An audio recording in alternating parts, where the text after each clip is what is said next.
which one's it gonna be? Immortals will have first pick here. We'll see if whatever gets through, they're confident enough to draft that for themselves. Kalista's still one of those. I'm not entirely convinced by it. I haven't seen enough success from it. It wins so hard in Champs Queue. Whenever I see this and people Champs are Queue's a different snowballing. environment, bro. Champs Queue, everybody wants to flex. And I'm not talking about different roles. I'm talking about muscles. It's true. It's true. Yes! I get what I want. I welcome Immortals to prove me wrong.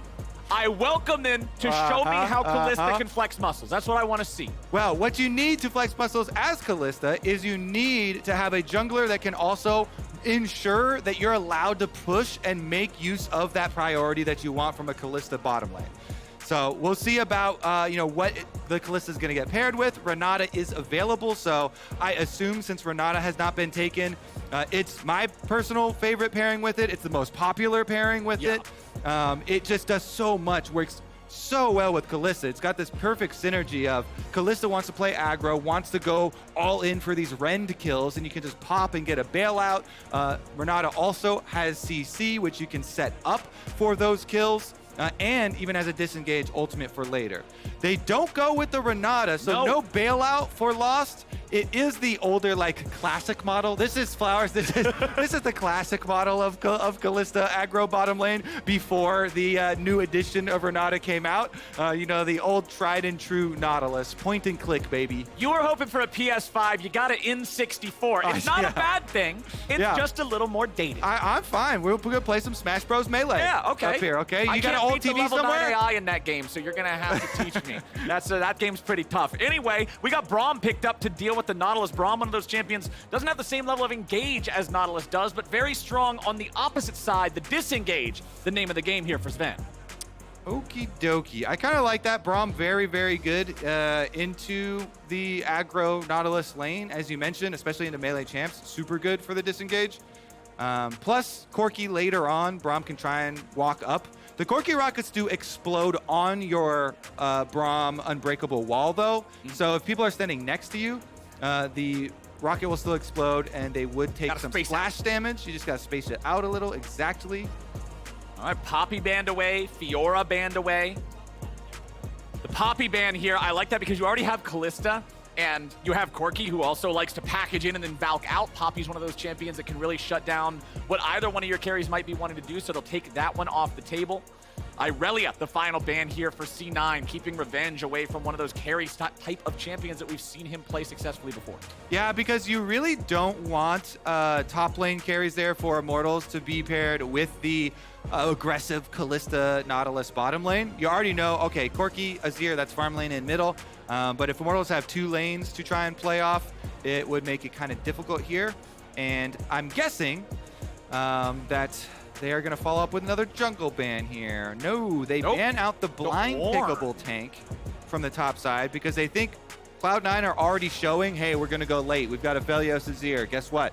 We're going to have a team fight for later. We will outscale this Kalista, and we will 5-on-5 you. So they don't want the Ornn to bring structure to that Cloud9 team fight, but it's okay. Fudge or Blaber can play this Gragas. It's definitely a flex pick still. Blaber already used Gragas multiple times. He was one of the original Gragas Yasuo players as well as part of that combination. So good job here by Cloud9. They keep you guessing. And I love the fact that they had a flex pick for the two remaining roles on pick 4 for red side. It really gives you a nice advantage that makes your opponents have to think a lot more during their own last two picks. Remember, for Immortals, we still need to see a solo laner. We still need to see a jungler here. So there's your solo lane. There's your top lane. The Gnar picked up. That might be played into a Gragas. It might be played into something else, depending on how C9 wants to use the Gragas. But now, what do we get in the jungle for Kenvi? What indeed? Honestly, there's not a lot given away here, so it's just going to be a standard pickup. Okay. The Viego. All right. When you have Corki Viego, you can at least play for neutral objectives when you have a package timing. It is the increased 5-minute package timing for Corki, though, so you have to time it correctly. That was a fast lock-in on Kindred for Blaber. It certainly was. I'm excited. Bringing back the Cloud9 Kindred.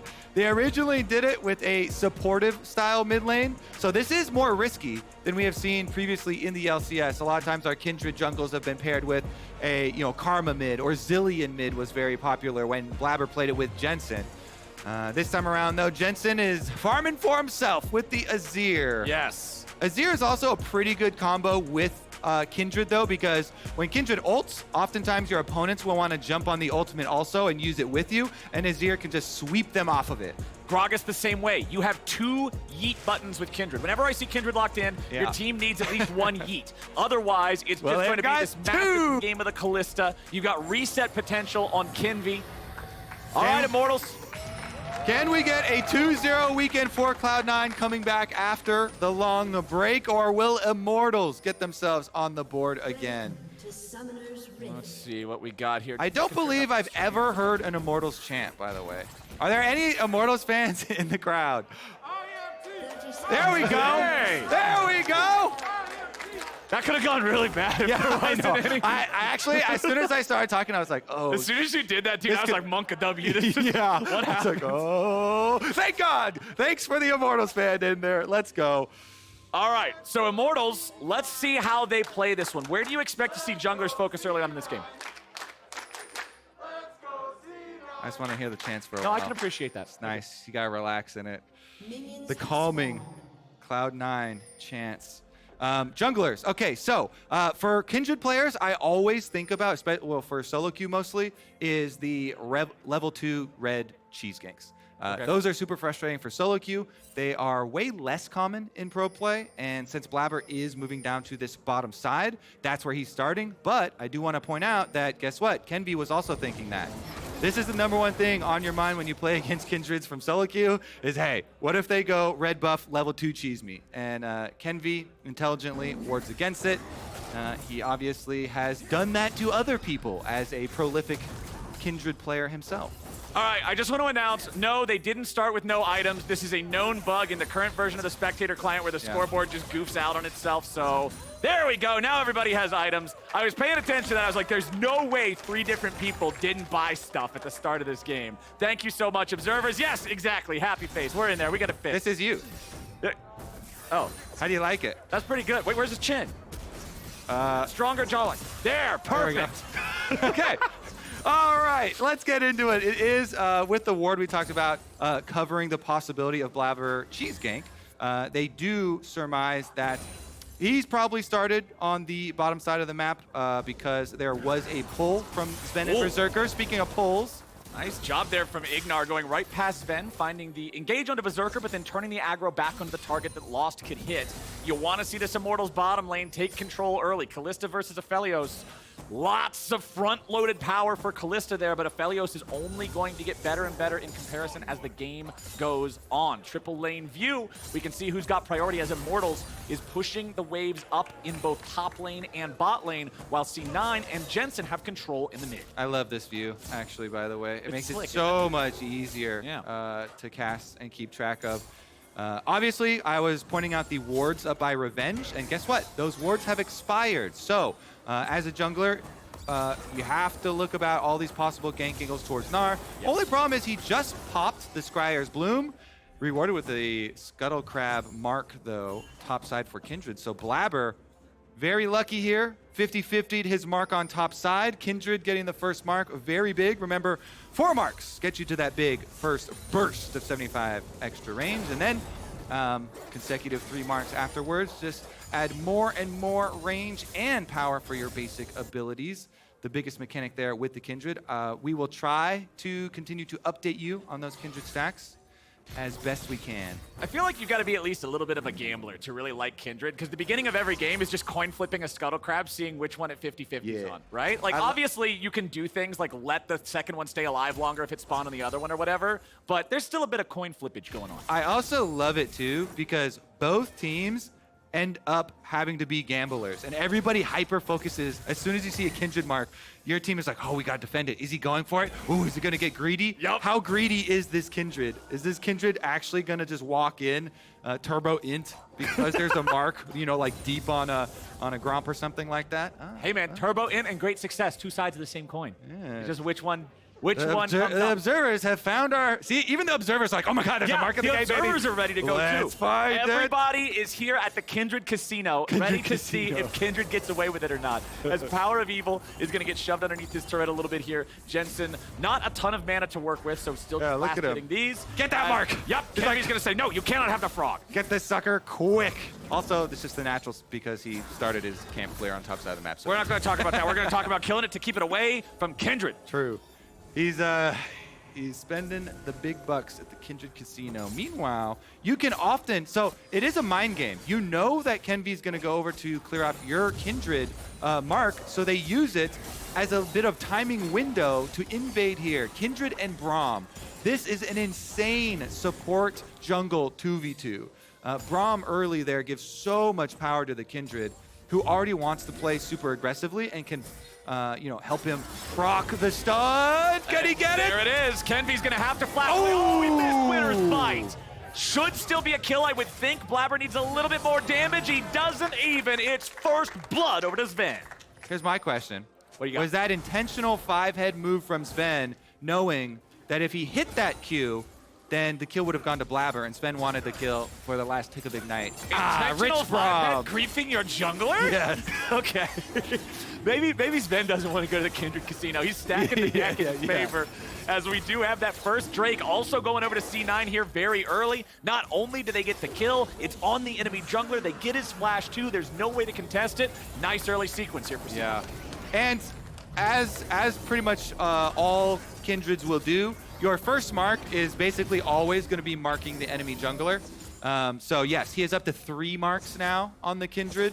Very, very early 3 marks here for Blaber. Grab 1 more and he is going to be fully juiced. That's so scary. Having 4 marks, if he gets another kill within the next couple of minutes, pre-10-minute 4 mark, that's nuts. Yes, it is. The 75 range is so big. We saw there, almost not able to get off a last auto. Yeah. But definitely going to transform this champion. Sometimes you don't even get your 4 marks until like 20 minutes or something if it's a really tragic game. Yeah, I've seen games before where 30 minutes into the game, if Kindred's team is just getting bodied, she's like, all right, I got 1 mark. Hopefully I can get another one here soon. But Kenvi's going to pick up his own blue buff, getting closer to the level 6 here on Viego. Blaber already having the level 6 here. Also the interaction between those ultimates. If Blaber is able to use the Lamb's Respite to block the initial execution from Kenvi's ultimate, that just means no resets. Sorry, Viego. Yep, anytime there's a Viego in the game, which in pro play currently is about 100% of the time. It's a lot of the time. You always look at anything that can be a combo breaker and stop those deaths. Yep. Stopwatches, Guardian Angels, Zillion, Kindred, all these types of things. Very, very frustrating, and Viego just has to play around them.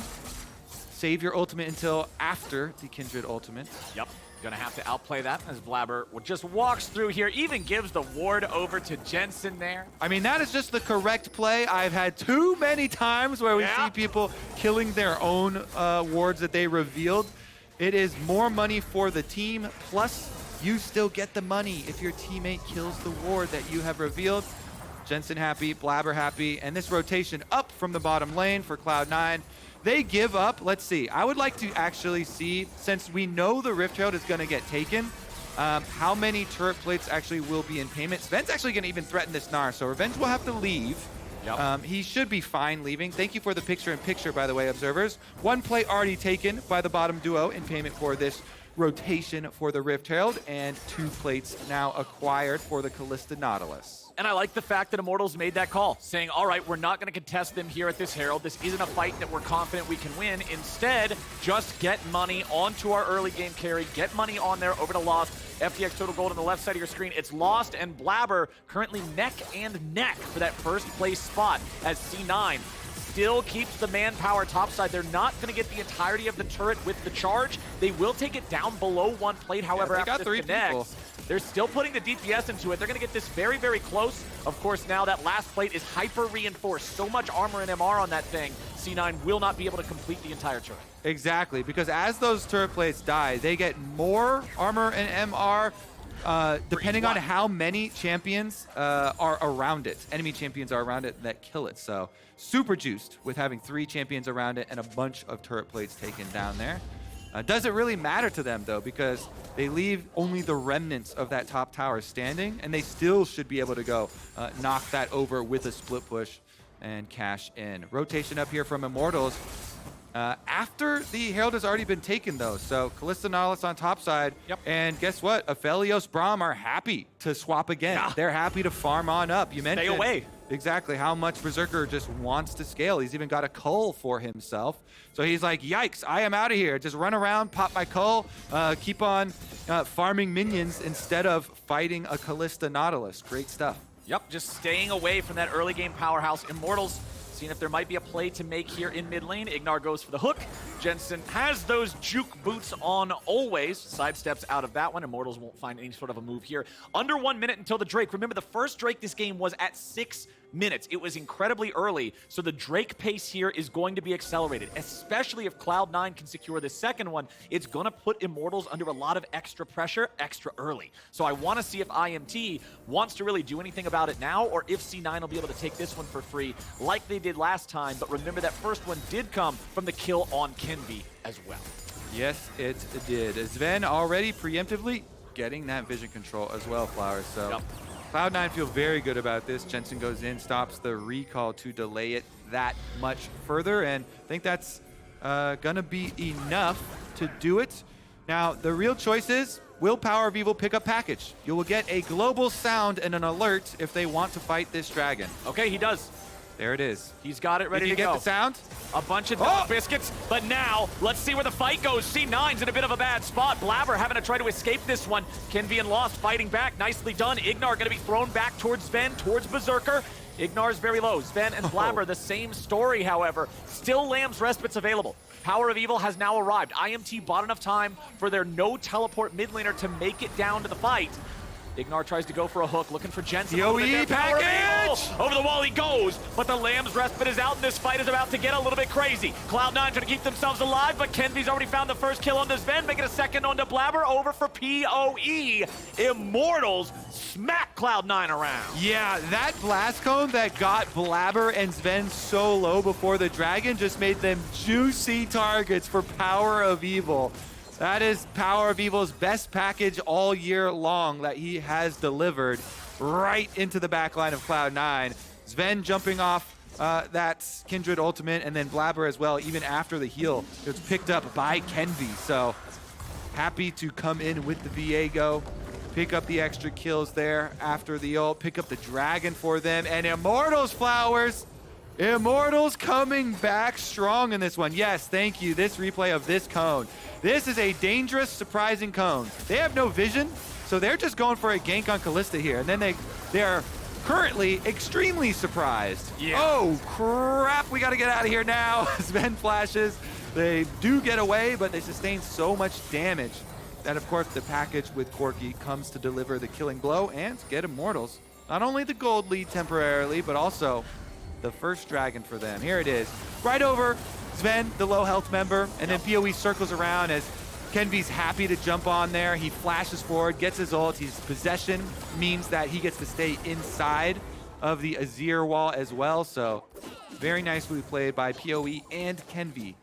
Immortals making some coordinated plays. That's what I was talking about. We got to see some of this yesterday here too. They've definitely made improvements during the 2 weeks in a row that they had, where we had the off week, twice the amount of time to just focus on yourself. We heard in the interview from Nightshare, they were like, yeah, we don't have the pressure of the stage games. We don't have to worry about specificities with our opponents. We can just look inward, and it feels like it's definitely pushed them forward as a team, and I feel more confident in what they can accomplish. Obviously, long way to go. 1-7, not a good starting spot, but being able to make moves like that when you're already behind is a good sign. Yeah, and even in this game, definitely still a long way to go. And we can see Cloud9, they get right back to the same macro they were at before. Just keep on switching Berserker in the lane. He walks up, he can finish that turret bonus gold, first turret of the game.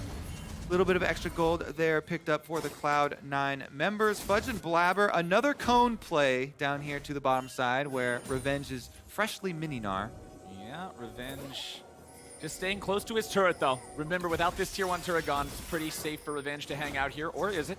We're going to see Fudge stepping through there. Goes for the barrel. Then down here in bottom lane, it's Revenge in some trouble. He's going to be killed off, and C9 lose no one. I thought he was safe, but Revenge didn't respect the barrel from Fudge. And I really like the timing on applying your E for Kindred. Sometimes, you know, Kindred will just spam out the E super early on, right when you're ganking someone for the slow. Yep. But really, the execution damage is so much. So nicely done there by Blaber. The engage from Fudge, beautiful with the flash. They do pick up the kill. Kindred gets the execution there. And the payments for Immortals is that top second Herald, as well as the Scuttle Crab. Is that 4 stacks on Kindred? No, it's still 3. Okay, he was not marked at the time, so no stack credit going over for that one. Still needs the 1 additional stack in order to get the bonus range that means so much. I like the Herald play coming out from Immortals in response. We'll see how much value they can get from that. Remember, turret plates are already gone, so it means you're looking for an entire turret take, or at least some pressure when the dragon's spawning. Something similar, right? That's actually really frustrating. If you get to 3 marks so early, and then you're just kind of sitting there, you're like, surely I'll get my 4th mark sometime. Worry. Easy, no problem. But that top Scuttle Crab actually was marked as well, and so because of the bottom play, did not get that one either. It's okay for him, though. Number 4 will come shortly, I'm sure. Big move here from Cloud9 to push in on a mid. Some pressure onto PoE, but only very, very, very little damage onto the mid turrets. Not that big of a deal. C9 without a Herald of their own will have a bit of a difficult time there, but yes. Nice extraction there from Blaber. I like how he was confident enough to do it in the vision. He jumps over the Raptor wall here to assassinate that chicken. The high-value chicken right there. Get the mark number 4.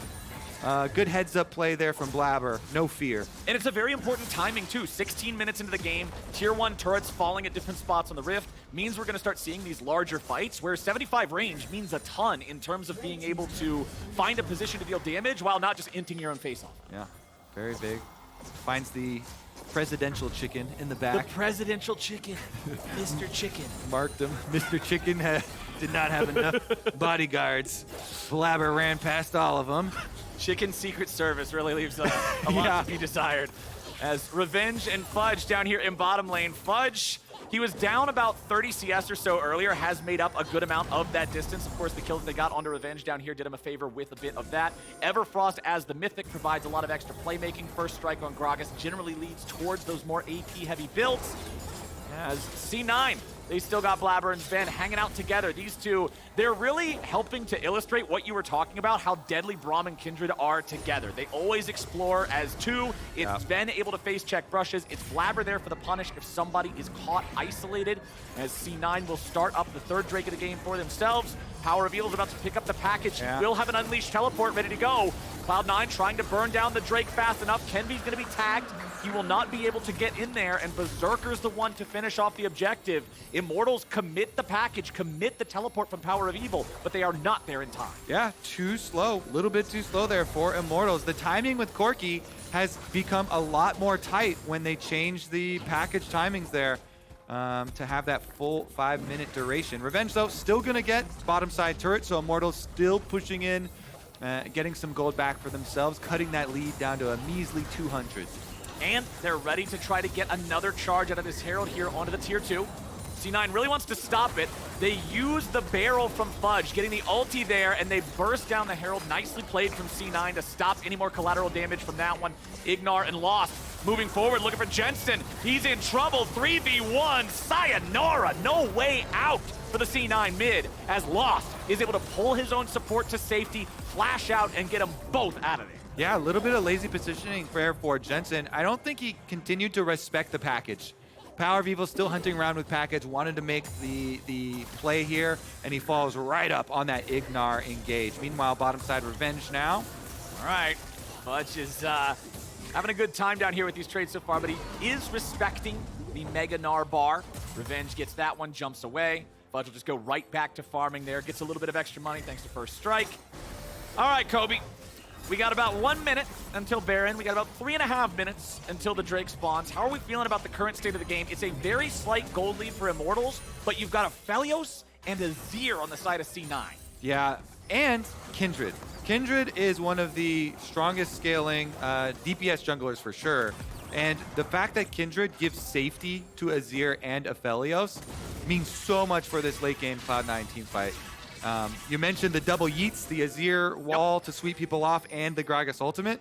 So there's so much protection for this Azir and Aphelios and Kindred backline for Cloud9 that Immortals, while they do have a poke advantage with Corki, they're going to have to definitely make some big moves. Well, teleport coming in. Fudge seeing if maybe there's an angle here. PowerOfEvil immediately. Valkyrie away just to make sure he doesn't get caught out by a barrel there. And also, I'd say Gragas actually has 1.25 yeets because his belly bop moves you a little bit. Yeah. Not a lot. Like, you kind of got to be on the edge of the stupid thing to begin with, but it could still do it, possibly. Yeah, it is one of those sumo wrestlers that's going to barely get you out of the edge, Yep, but you have to be close already. If got to work you over there. Outside of the circle, you're still out, right? Yeah, something like that. Slow working, but it'll work in the end. Blaber, though, should be able to secure his red buff, no problem. Baron has arrived to the scene, so just going to need a little bit of vision. I don't expect the teams to do it blind, although there is a lot of damage, especially on Cloud9. Remember, Azir with a Leandries and a Kindred with a Kraken. Oh, they melted. That thing can melt, especially if Berserker's got red-white guns like he does right now. So Immortals especially need to prioritize getting some vision around this Baron area. You see they have already 3 wards here leading up to it. That thing is definitely in danger of being melted. Well, here in about a minute and a half, we will have our next Drake on the other side of the map. Immortals, they have found Zven, putting up that shield, defensive positions here. Nautilus ulti on the Berserker on the wall. Forward. Blaber jumps in. Is this actually dangerous for him? Lamb's Respite going to be used, and Kenvi is already down. Ignar pulled to safety. Blaber, he will join the enemy jungler. Both of them traded 1-for-1. Yeah, lost. Demonstrating how good Kalista is against targets on Kindred ult, though. You can just keep stacking the spears in and then rend them out after the Kindred ult has dropped. So 1-for-1 trade on junglers. Honestly, no real priority gained. Both of them going down, no vision, real big movement there, so it's a wash. Well, we do have 55 seconds until the Drake now, and if we're looking at the ulti timers, it looks like Blaber will not have his available in time, but Kenvi's might be ready to go by the time we get there. So that may be an edge for Immortals that ends up giving them at least a slightly positive trade overall in that. But I am expecting a fight here for this Drake. 30 seconds until it pops up. Cloud9 bringing everybody down here. You can see PowerOfEvil coming out of the base for Immortals. The Corki with the Tiamat, with the Muramana, with the Ludens. Very scary stuff if you can land that poke. And like you said, even if Zven's able to block it with the shield, everybody else has to maintain their distance. Yeah, all right, let's see. How much poke damage can Immortals get done? And well, they're immediately just going in. Zven the target, but Braum is never who you want to initiate on. Can be eating a lot of damage now too. Has to try to get himself away. He does not have the Heartbreaker. It's still barely on cooldown. Immortals lose that fight in terms of the health bar trades despite no deaths. PowerOfEvil is going to try to equalize that a little bit here. Shoot out those last few rockets. Revenge is in the Drake pit. Fudge still trying to maintain some pressure here on the higher ground upside the river ramp. C9 looking for the Drake, pulling it out a little bit. They don't want to give Kenvi the opportunity here for the steal. Revenge is back into Mini-Gnar. He's coming up on the flank, but it is secured by Blaber. C9 still seeing if maybe there's a fight to be found. Still moving as 5, but still need to respect the power of the rockets coming out from PoE. Now, here you got the engage. Fudge having a flash on back. Zven throws out the Glacial Fissure. C9 no longer want this fight. they got what they came for. They got the 3rd dragon. Immortals, though, a lot of damage dealt, and they're turning their sights towards the mid turret. Oh, Fudge throws out the ulti, but the angle isn't there. Immortals are able to get out of the way in time. Fudge does save that mid lane tier 1 for C9, still standing after 23 minutes. All right. I don't know about how much pressure they can put on this Baron, but they're going to try. Okay. We see them starting it up. It's not exactly dropping super quickly. PowerOfEvil's not near the pit. Immortals immediately call it off. They know that this is way too easy to mess up. Ignar's so low right now and doesn't even have ultimate, so that Nautilus is useless if the fight broke out. I mean, hey, he could be food delivery service, hook in, die instantly. Yeah, he could be a source of a triumph heal for Cloud9. Yeah, exactly. Give everybody back a little bit of HP, top the healing charge. But luckily, Immortals is not trying to grief themselves, so they'll back away from that one. Baron's just not on the menu. It kind of needs to be a one-sided fight beforehand. Even if you do have teams that are good at taking Baron down, the game's not exactly far enough away from either one of them to just go for the Baron like that with low HP. So, where's our next fight going to be? Well, there's something critical that you pointed out at the beginning of the last fight. Okay. And it's that Immortals just immediately engaged instead of actually using Corki to get poke damage before engaging. So the timing and the setup on the objective are very big. When you have Corki like this, use them. Fire off as many rockets as you can before Ignar engages. Well, now you've got the Aphelios engage, landing purple gun onto multiple targets here, and Fudge has isolated Ignar with a little bit of an alley-oop, but Lost pulls him back to safety. Zven throws up the shield. He stays alive now, too. Lost has had about 2 or 3 different clutch saves for Ignar, but it's still not enough. Berserker picks it up. All right, that's going to be pings on Baron immediately. Vision starting to get cleared out. PoE, plenty of rockets trying to do enough damage to dissuade from Cloud9 from going in on it. They are really going in for this. PowerOfEvil nearly getting stunned up there by the Winner's Bite. One more auto attack would have done it, but he's able to get to safety there with a blast cone. Blaber committed the flash to chase after that. They really thought they could get the kill there onto PowerOfEvil, but he manages to escape. Immortals, they lose one, but it doesn't really lead to any major change in the game state. Yeah, exactly. Again, still refighting over this Vision, sweeping through the Baron area. Now, once one team is recalling, you move in, you get all of this Vision back around the Baron for the setup of the play, because it's all going to come down to a 5-on-5 fight. 2 minutes left on the Soul, and until then, every little bit of Vision is going to be used around that Baron area. As far as the flash from Blaber too, if there was not a blast cone there, that would have been a kill. They would have killed PowerOfEvil, but the blast cone saves lives, Flowers. It does. It's either your It also your takes greatest lives hope or your biggest tilter, depending on which side you're on here. As Revenge Another pushed cone. up in the bottom lane, it's Fudge and it's Blaber going after him. Uh-oh, run little Yordle. Run away. I don't know if you survived this one, buddy. I'm going to say probably not. Nope, it's a bounce house. That's always fun, unless you're Gnar. That's not. Whee! A bounce house where you die at the end of it. Oh my god, it sounds like a Netflix original horror movie. Oh, God. I'll still watch it. All right, well, we got C9. Now might be in a bad spot. Zven here throwing up the shield. They're looking to maybe pick the Braum. He flashes away to safety. Kenvi really gonna die. He does. Berserker picks up the kill credit. Enemy top laner down. Enemy jungler down. Baron up. C9 looking for the big purple. Look at that AD carry honor. Berserker defending Zven with his life. Get off my support!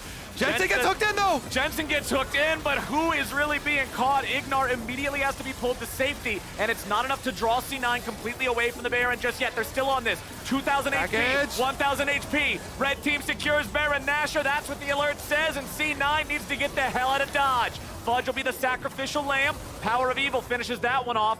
Zven jumping away to safety. Blaber should be able to get over the wall. They trade their top laner for the Baron. C9 is happy to take that, but Dragon spawning in 15, and Immortals will have the faster path there. Exactly, Flowers. That's the key. There will be no Gragas for this Soul possible fight. Honestly, in the current state, I think they just give it to Immortals now. Cloud9 are happy to be like, okay, fine. We will delay our Dragon Soul in favor of getting the Baron. You've got package and you've got a 5v4. There's no way you want to fight. Yeah, you just don't contest those, right? Not really an angle for that.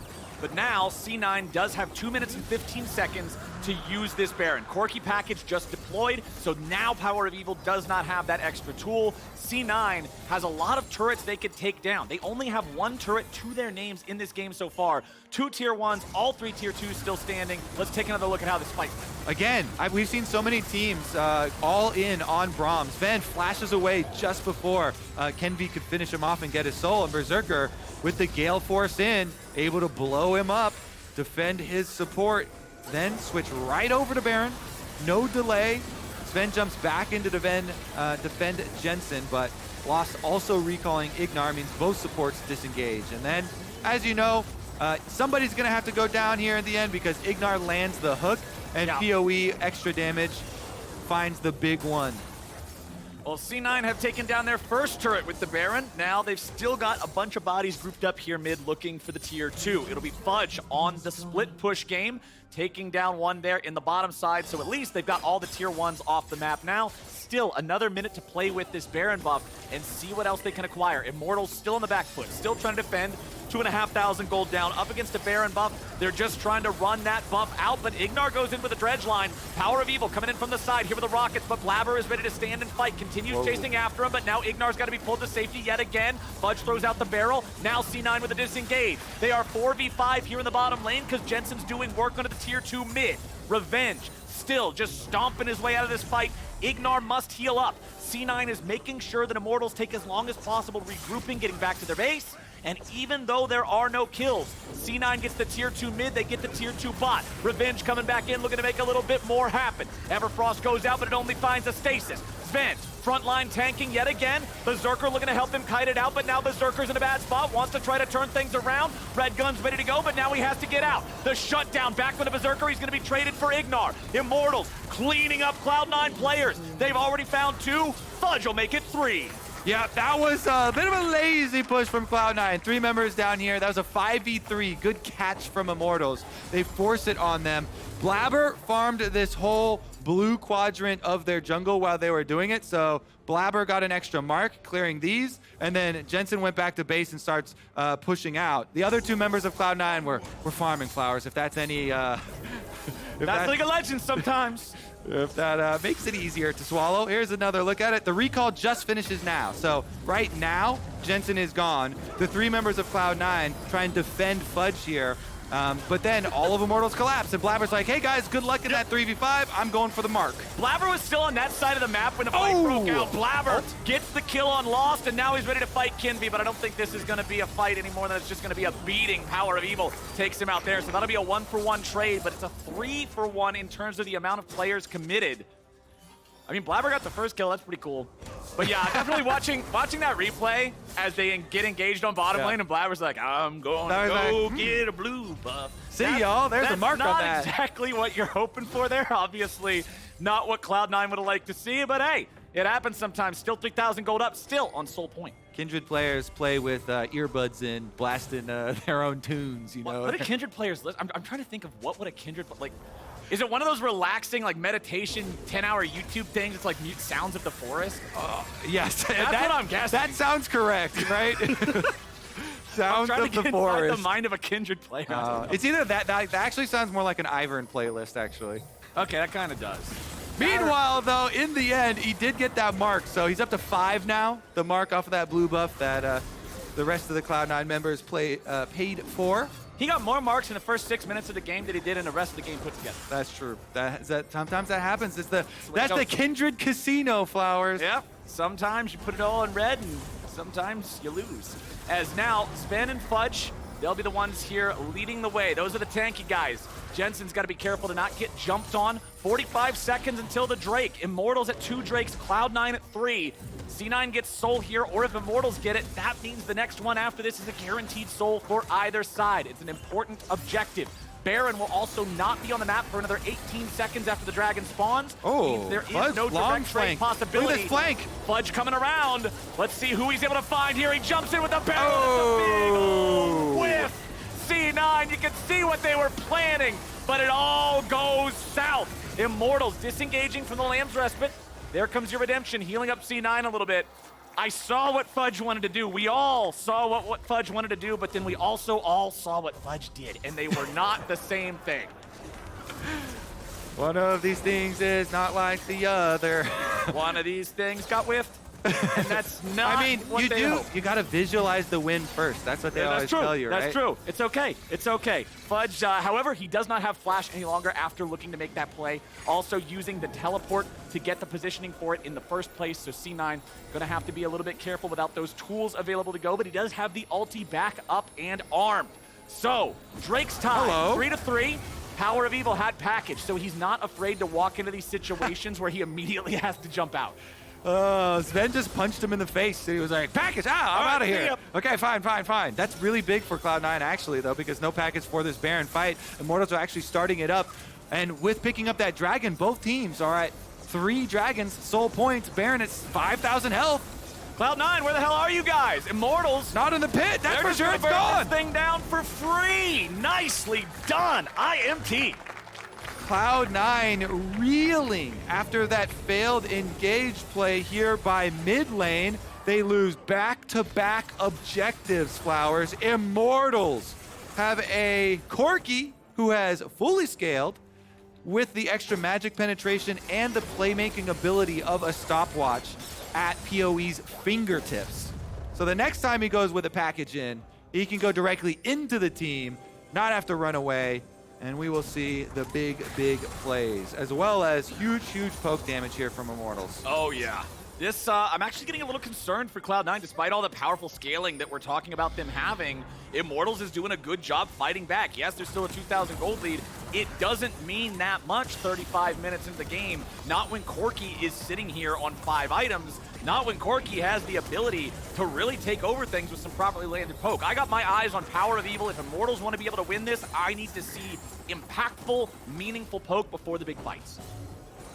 Okie dokie. I'd also like to see better shoes. I was going to say, if you want harder poke, then you need Sork shoes. Exactly. That's what I want to see. Some nice purple shoes. Not these... I feel like they're blue. No, they're like striped blue. Oh, I don't know. Blue's close to purple. I'm with you. No, the split push on top side is going to work. Jensen has them. Jensen has them. They're like greenish, but they got a purple shine to them. I was talking about the shine. True. We're both right. I will say the old icon for Sork shoes was blue stripes, for sure. Well, you're living in the past, old man. The future is now. True. The classic version. The old school one. Hell yeah. All right. C9's trying to defend this tier 2 turret, but it is barely hanging on by a thread. It's time to send that one home. Goodbye, good night. Immortals tying up the turret count here 5-5. The gold nearly even now as well. This game could go either way. It definitely could. Depends on how much work PoE can get done with these rockets beforehand. Cloud9 have a lot of tools that they could use to make their own engage, though. Fudge, Jensen, definitely ready here to be the front line. Jensen has his flash, Fudge does not. Remember that Ignar can also be pulled to safety, as has happened so many times this game. Lost has been on point, keeping his support alive. Under 2 minutes now until the Drake spawns. Immortals have been shoved back a little bit here. They'll take everything from the jungle as they leave, but the push seems to be about done. 25 seconds left on that Baron. They did end up getting about plus 3,000 gold from it. So despite the fact the inhibitor turret line still stands strong, Immortals call that a dub. The gold is even. They are definitely bulking up their front line as well. Gnar, even Viego is mostly tank build with the Divine Sunder on top too, so pretty beefy front line there. We'll see if Cloud9 can actually find their angle, because Immortals for the last 3 minutes have made large gains. All right, this next fight's gonna tell us a lot. This will be the fight for soul no matter who gets it. Ignar trying to make sure he doesn't end up in any hot water here, as now Zven could be the one in trouble. Ignar's gonna be pulled to safety to make sure he doesn't die first. Fudge coming in with ATP. He'll join up with the rest of the squad. Zven still very low, keeping maximum distance to stay out of that rocket range, healing up a little bit thanks to the redemption. So Ignar goes all the way back to base while Zven tries to heal with redemption and the honey fruit, like you say. It looks like Ignar's going to get back in time, and so he'll be full health, and Zven is still going to be half health. These supports have been the first health bars to drop in the team fights. That could be very meaningful if he only has half his health bar at the start. Well, Cloud9 just contesting whatever they can while we wait out this last 20 seconds. A little bit of a fight over the Krugs. Scuttle Crab was secured by Immortals, so that's got them a little bit of extra control, vision, speed up. Whole 9 yards there in the river that Cloud9's not able to remove. Cloud9 also having a ward there. Now disabled, swept out by Immortals. They'll be able to remove that.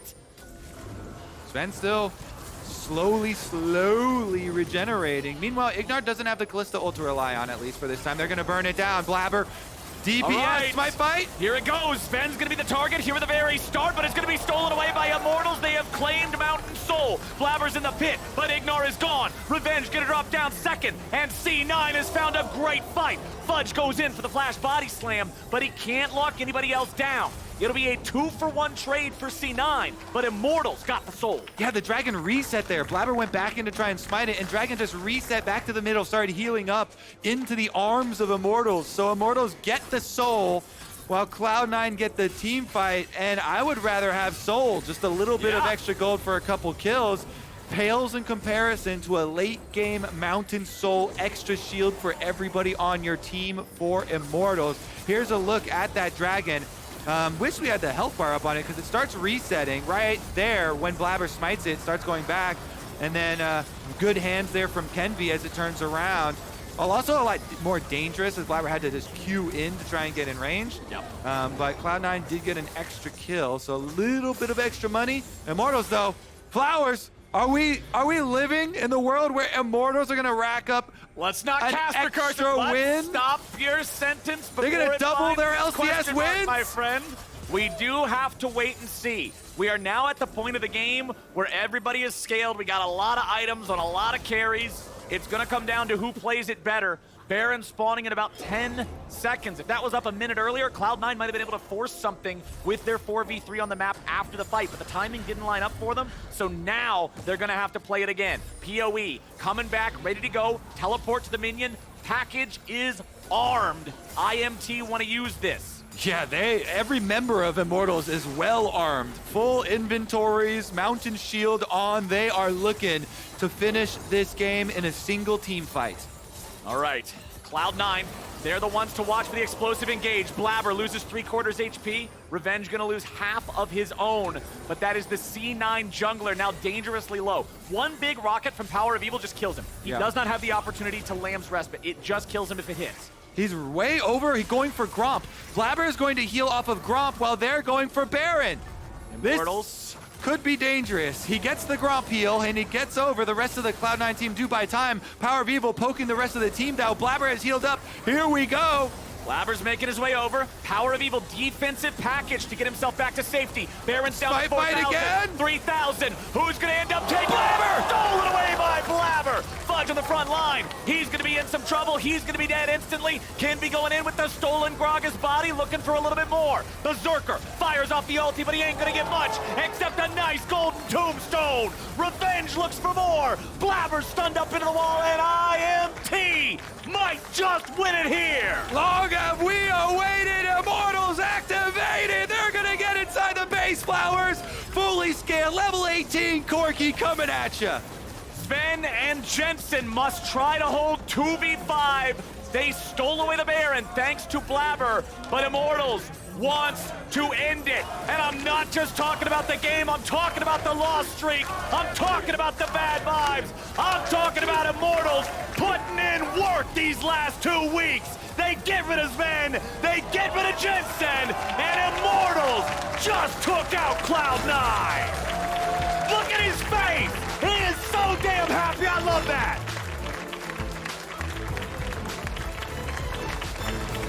Look at that. Relief, exuberation from the Immortal squad. Let's go. They take down Cloud9. Huge win for Immortals. Huge confidence booster. They almost did it yesterday. They were in a winning position. Huge improvements coming back off of the break for Immortals. This is what we wanted to see from this team. 0 deaths for PowerOfEvil on the Corki. And I'm gonna guess biggest damage in the game. And they fought him to a standstill for the longest time. This game could have gone either way for what felt like the last 10 minutes. This was Malenia versus Radon. And then Immortals were the ones who played the game better. Immortals were the ones who, although they lost the smite fight of Baron, were like, wait, we can take this. And Immortals just earned their second win of this one. Get out there, take that well-deserved bow. There it is. A shot for the gram. Awesome stuff.